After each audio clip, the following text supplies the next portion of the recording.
Well, hello everyone, welcome to another brand new episode of Dunswell Zoo. Today, as you may or may not have guessed from the title and the thumbnail, we are working on the Wallaby Walkabout. It's going to be a walk through Wallaby enclosure in our Australasia zone, and will feature two species of wallaby, the swamp wallaby and the Bennett's wallaby, or the red-necked wallaby if you're so inclined.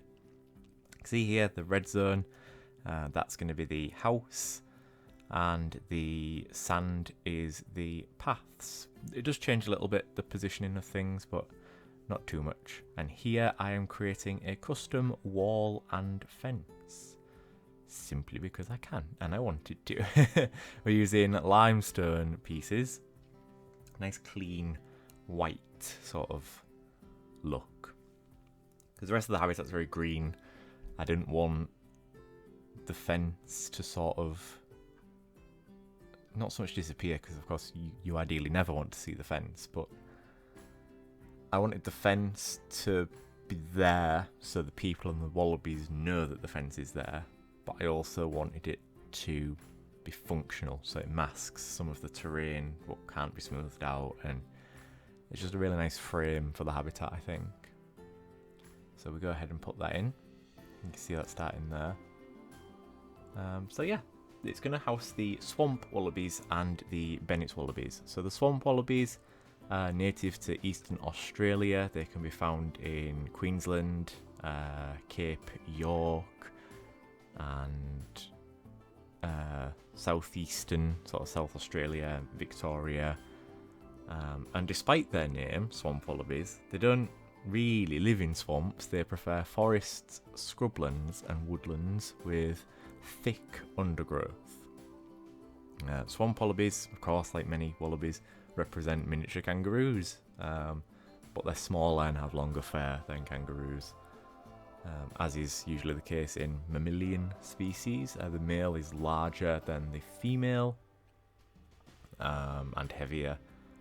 The tail is the same length in both sexes, and you can tell the difference between a swamp wallaby and a red-necked wallaby. First of all, because of the size, swamp wallabies are a bit smaller, but also swamp wallabies tend to be sort of mostly brown with sort of a light stripe on each cheek, with quite a light chest, whereas of course red-necked wallabies have that sort of gingery tinge to them. Swamp wallabies eat a variety of plant matter, so we're talking bushes, ferns, grasses, flowers, plants, tree saplings, shrubs, herbs. They tend to be found grazing in pastures, particularly around agricultural crops.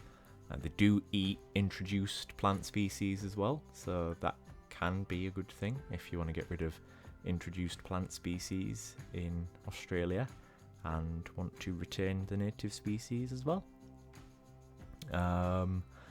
What else do I know about swamp wallabies? I actually saw them recently at Yorkshire Wildlife Park. That's why this episode is delayed. And yeah, this habitat is sort of inspired by Yorkshire Wildlife Park. It's also inspired a bit by Flamingo Land and sort of a wallaby enclosure that's in the city that I live in. It's not a zoo by any stretch of the imagination, but we have some wallabies.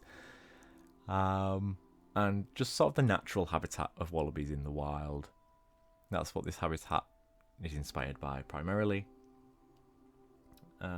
They are least concern, swamp wallabies, as are the Bennett's wallabies, or red-necked wallabies if you're so inclined. So they are larger than the swamp wallabies. They are found in sort of scrub and forests through coastal and highland areas of Australia. They are found on Tasmania as well. If I remember my reading correctly, it's not known whether they were introduced on native populations. They aren't 100% sure.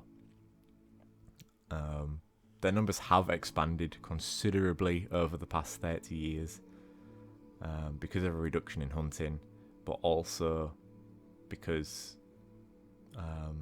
there's partial clearing of forests that result in what's called a mosaic pasture, And wallabies tend to feed at night, and they shelter in the bushland during the day. But that's not to say they're completely safe. They are, of course, vulnerable to climate change and disease and things like that. Bennett's wallabies are classed as a subspecies of red-necked wallabies. I consider them one and the same. I don't see much distinction between the two of them, to be completely honest with you. But there we go. They've been introduced to a number of other countries. New Zealand, the United Kingdom, particularly Scotland and England and Wales. They're found in Ireland, France, Germany and Austria, just to name a few. They're doing quite well in the UK. They are found on an island in Scotland in a loch, Loch Lomond. It was founded with 2 pairs taken from Whipsnade Zoo, and in a 1993 census it was at 26 individuals. I would imagine that the population on the island is quite managed, because otherwise with no predators it's just going to grow and grow and grow, and they'll eat more food than what's available. And yeah, so I'd imagine that population is going to be managed sooner or later. A number of wallabies have escaped from a wildlife park on the Isle of Man between the 1960s and 1970s. There are 83 redneck wallabies and a small population of Palmer wallabies. And of course the list goes on and on. So what I'm doing here is just building some indoor sort of shelter for them, away from the people walking through the exhibit, away from people prying. It's fenced off. They've got complete privacy in there. And the reason this habitat's so big is because A, I wanted a lot of wallabies, and B, having just mentioned Palmer wallabies, it's designed for 3, maybe 4 species to be in here. So we've got 2 already, those of course being the swamp wallaby and the Bennett's wallaby. So there's room for 2 more, I think. I would like to have at least 1 more species of wallaby in here, but that there is room for 2 more. So go ahead and put the staff gate in. Just creating a little sectioned off area, you know, in case any of the animals are ill or they need to be transferred to another collection. They can be segregated beforehand and sort of left in this little area here. Just a nice little touch of realism, which I quite like. So yeah, this habitat was actually quite easy to build. I knew the design that I wanted to have. I think the most difficult thing was the terrain, so doing the slopes to the entrance gates. That was quite difficult, because I wanted a really smooth sort of slope. But the slopes are quite difficult to do in Planet Zoo. Even with the slope tool, which is what I used, the path still doesn't sit entirely flush. Just putting a roof on here. I don't remember if I kept the footage in or not, but I had some real trouble getting the roof to line up, and then I wanted to do like an overlap and it wouldn't have it. It just kept Z-fighting, and yeah, I have kept the footage in. I think I'm having trouble lining everything up here, yeah.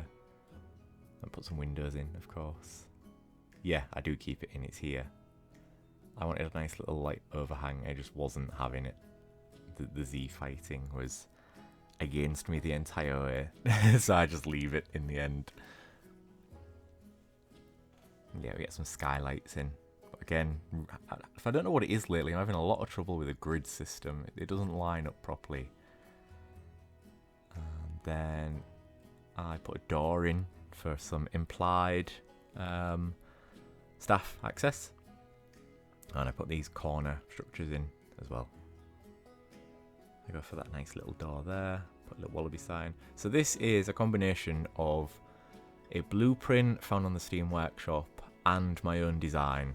and I'm basically just extending it to create a bigger sort of airlock, if you like. We used it on the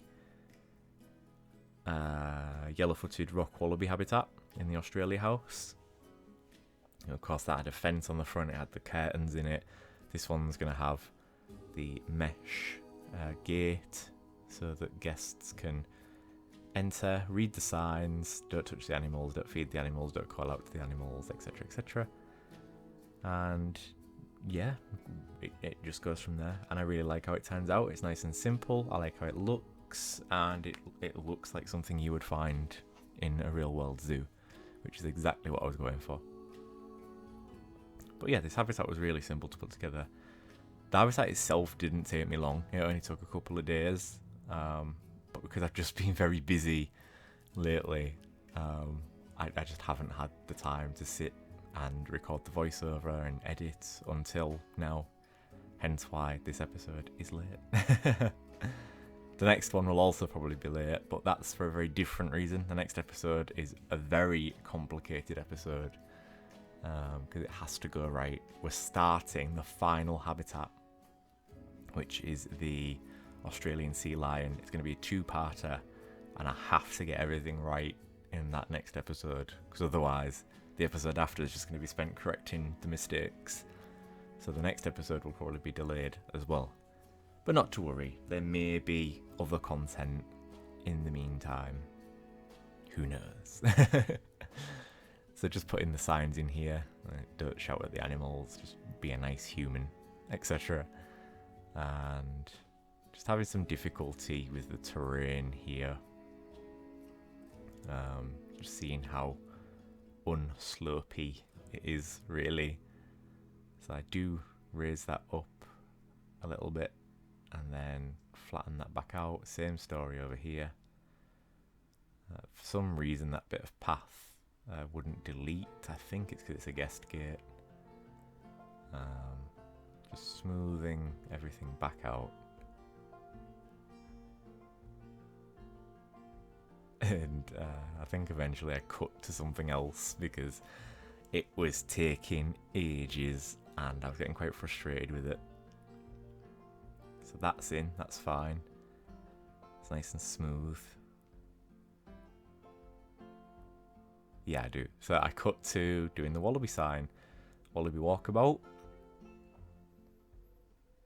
Just put in the wood pieces in here. Bit trickier than the bamboo, I'm not gonna lie. It's the one thing I do like about the South America section, and there's a lot of pieces that suit these sort of structures, you know, signs and just very thin things. There isn't a lot of that in Australia in the game. Yeah, Wallaby Walkabout. This sign here doesn't stay here, we move that because things change a little bit in terms of the path and staff access. If you hear it thunder, there's nothing I can do about that. It's just thundering at the moment here in the UK. I quite like it. I like thunder and lightning. So, yeah. Put that rope fence in there. That was a bit tricky to do. Just getting the angles and everything. I'm not completely happy with it, but it'll do, so I'm going to leave it. And here we are putting a sort of log boundary in. I did want a curb on this path, but I wanted something a bit more... What's the word I'm looking for? A bit more subtle, something unobtrusive, something that you would just stay on the path without even sort of recognising that there was something there, you know, rather than a big concrete curb or something. We've gone for some nice little log detailing.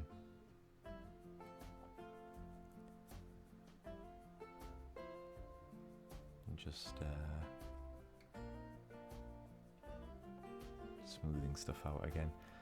So I decide to put this little sort of rock formation and planting in on the slopes, just to sort of keep the wallabies away from going in that area. It doesn't work, they do go in that area, but I like how it looks, so we keep it. That's the main thing. And we do use some different plants in here. We don't just stick to Australian plants and sort of plants you would find in the okay, we go for some different plants in here just to make it look a bit nicer, really. Obviously, the idea would be that the wallabies can't go there, so these things would grow. But obviously, the wallabies can go in there, so you'd expect all of this to be eaten, technically. That's why there isn't so many plants around the habitat. I love these new creosote bushes. They've come in very useful. Just doing a bit more terrain work here, some terrain painting and stuff. And I don't know why this is in. Oh yeah, copying the animal shelters, that's right. So I just wanted some little shelters, in addition to the big shelter, of course. Just some little shelters so that if the wallabies don't want to hop all the way back to the indoor area, they've got these little shelters that they can just nip into. That was very much inspired by Yorkshire Wildlife Park.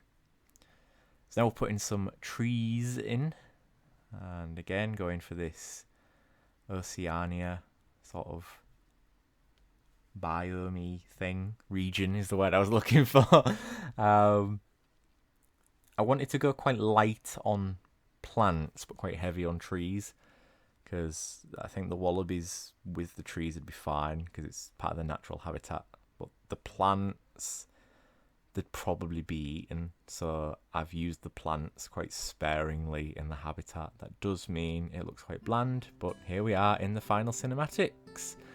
I hope you enjoy, and I shall see you all next time for the Australian sea lion part 1, the final habitat in the Australasia section. Until then, my friends, stay safe, stay kind, and I shall see you in that next episode. Remember, you can find me on Instagram and Twitter at JW_YT. And remember to like the video and subscribe to the channel if that's something you wish to do. Got plenty of Planet Zoo content. Until the next time, my friends, enjoy what's left, and I shall see you all next time. Bye-bye for now.